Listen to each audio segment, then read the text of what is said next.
ಇವತ್ತು ನಾನು ಒಳ್ಳೆ ಹೆಲ್ತಿಯಾಗಿರೋ ಬ್ರೆಡ್ ಟೋಸ್ಟ್ ರೆಸಿಪಿ ತೊಗೊಂಬಂದಿದ್ದೀನಿ.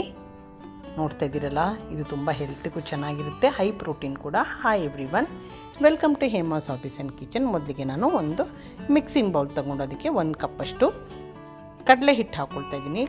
ಇದನ್ನು ಸ್ವಲ್ಪ ಜರಡಿ ಹಿಡಿದು ತೊಗೊಳ್ತಾ ಇದ್ದೀನಿ, ಸ್ಮೂತಾಗಿರಬೇಕು ಆದ್ದರಿಂದ. ಆಮೇಲೆ ಇದಕ್ಕೆ ನಾನು 2 ಸ್ಪೂನಷ್ಟು ರವೆ ಹಾಕ್ಕೊಂಡಿದ್ದೀನಿ. ನೀವು ಯಾವ ರವೆ ಬೇಕಾದ್ರೂ ಹಾಕ್ಕೊಬೋದು, ಚಿಕ್ಕದು ದೊಡ್ಡದು ಯಾವುದಾದ್ರೂ. ಆಮೇಲೆ 1 ಸ್ಪೂನಷ್ಟು ಉಪ್ಪು ಅಥವಾ ರುಚಿಗೆ ತಕ್ಕಷ್ಟು ಉಪ್ಪು. ಇದನ್ನೆಲ್ಲ ನೀಟಾಗಿ ಒಂದ್ಸಿ ಮಿಕ್ಸ್ ಮಾಡ್ಕೊಂಬಿಡೋಣ.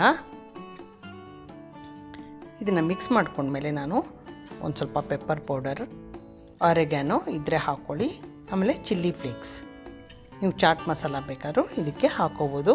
ಇದೆಲ್ಲ ನೀಟಾಗಿ ಒಂದ್ಸಿ ಯೂನಿಫಾರ್ಮಾಗಿ ಮಿಕ್ಸ್ ಮಾಡ್ಕೊಂಬಿಡೋಣ. ಯಾರೆಲ್ಲ ನೋಡ್ತಾ ಇದ್ರು ಇಷ್ಟ ಆಗಿದೆ ಲೈಕ್ ಮಾಡಿ, ಕಾಮೆಂಟ್ ಮಾಡಿ, ಶೇರ್ ಮಾಡಿ. ಆಮೇಲೆ ಇದಕ್ಕೆ ನಾನು ತುರಿದಿರೋ ಕ್ಯಾರೆಟು, ಆಮೇಲೆ ಒಂದು 100 ಗ್ರಾಮಷ್ಟು ಪನ್ನೀರ್ ತೊಗೊಂಡಿದ್ದೀನಿ. ಇದು ತುಂಬ ಹೆಲ್ತಿ ರೆಸಿಪಿ, ವೆಜಿಟೇಬಲ್ಸು ಇರುತ್ತೆ, ಪ್ರೋಟೀನು ಇರುತ್ತೆ. ಯಾಕಂದರೆ ಕಡಲೆ ಹಿಟ್ಟಲ್ಲೂ ಪ್ರೋಟೀನ್ ಇರುತ್ತೆ, ಆಮೇಲೆ ಪನ್ನೀರಲ್ಲೂ ಅಷ್ಟೇ. ಆಮೇಲೆ ಒಂದು ದೊಡ್ಡ ಆಲೂಗೆಡ್ಡೆ ತೊಗೊಂಡು ಅದನ್ನು ಬಾಯ್ಲ್ ಮಾಡಿ ತುರಿದ್ಬಿಟ್ಟು ಇದಕ್ಕೆ ಹಾಕ್ಕೊಳ್ತಾ ಇದ್ದೀನಿ. ಸೊ ಇವನ್ನಾಗಿ ಬರಬೇಕು ಅಂತ ನಾನು ಇದನ್ನು ಮ್ಯಾಶ್ ಮಾಡೋ ಬದಲು ತುರಿದ್ಬಿಟ್ಟು ಹಾಕ್ಕೊಂಡಿದ್ದೀನಿ. ಆಮೇಲೆ ಅದಕ್ಕೆ ಒಂದು ಸ್ವಲ್ಪ ಕಟ್ ಮಾಡಿರೋ ಕ್ಯಾಪ್ಸಿಕಮ್, ಆಮೇಲೆ ಕೊತ್ತಂಬರಿ ಸೊಪ್ಪು ಹಾಕ್ಕೊಂಡು ನೀಟಾಗಿ ಇದನ್ನು ಮಿಕ್ಸ್ ಮಾಡ್ಕೊಂಬಿಡೋಣ ಒಂದು ಸತಿ. ನೀವು ಖಾರ ಜಾಸ್ತಿ ಬೇಕಾದರೂ ಬೇಕಾದ್ರೆ ಹಸಿಮೆಣ್ಸಿನ್ಕಾಯಿ ಕೂಡ ಕಟ್ ಮಾಡಿ ಹಾಕ್ಕೋಬೋದು. ಆಮೇಲೆ ಇದಕ್ಕೆ ಒಂದು ಸ್ವಲ್ಪನೇ ನೀರು ಹಾಕ್ಕೊಂಡು ಕಲಿಸ್ಕೊತಾ ಇದ್ದೀನಿ. ಇದು ನೀರು ಆಗಬಾರ್ದು. ನೋಡ್ತಾ ಇರಿ ನಾನು ಯಾವ ಅದಕ್ಕೆ ಕಲಿಸ್ಕೊತೀನಿ ಅಂತ. ನಾನು ಫಸ್ಟ್ ಒಂದು 1/4 ಕಪ್ಪಷ್ಟು ನೀರು ಮಾತ್ರ ಹಾಕ್ಕೊಂಡಿದ್ದೀನಿ.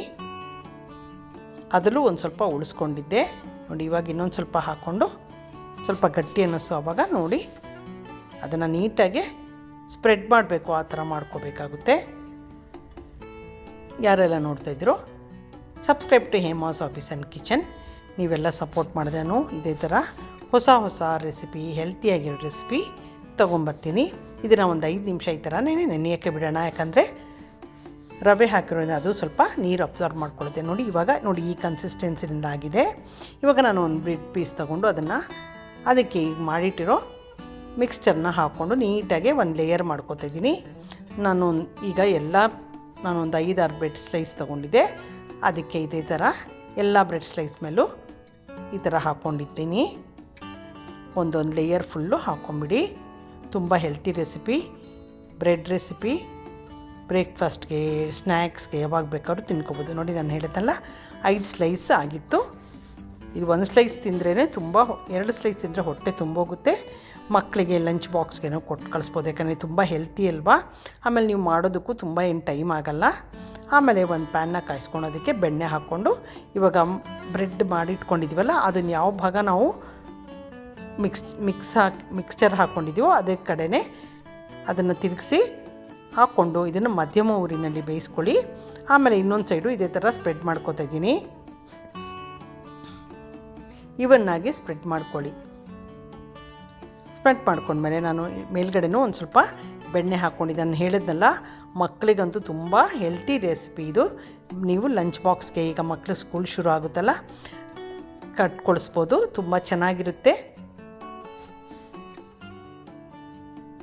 ಇದನ್ನು ತುಂಬ ನಿಧಾನವಾಗಿ 2 ಸೈಡು ಕ್ರಿಸ್ಪ್ ಆಗೋವರೆಗೂ ಬೇಯಿಸ್ಕೋಬೇಕಾಗುತ್ತೆ.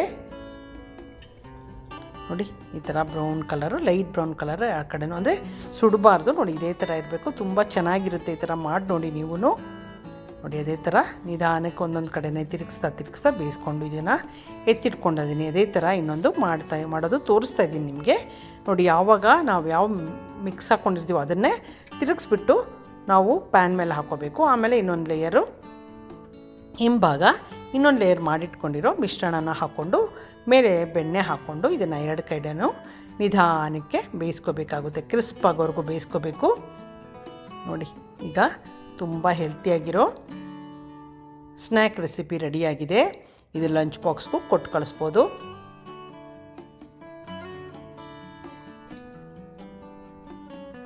ಇದನ್ನು ನಾನು ಗ್ರೀನ್ ಚಟ್ನಿ ಮತ್ತು ಟೊಮ್ಯಾಟೊ ಸಾಸ್ ಜೊತೆ ಸರ್ವ್ ಮಾಡಿದ್ದೆ. ನೋಡಿ ಯಾವ ಥರ ಆಗಿದೆ ಅಂತ ನೋಡೋಣ ಬನ್ನಿ. ಇವಾಗ ನೋಡಿ ತುಂಬ ಚೆನ್ನಾಗಿರುತ್ತೆ, ತುಂಬ ರುಚಿಯಾಗಿರುತ್ತೆ. Thank you for watching my video.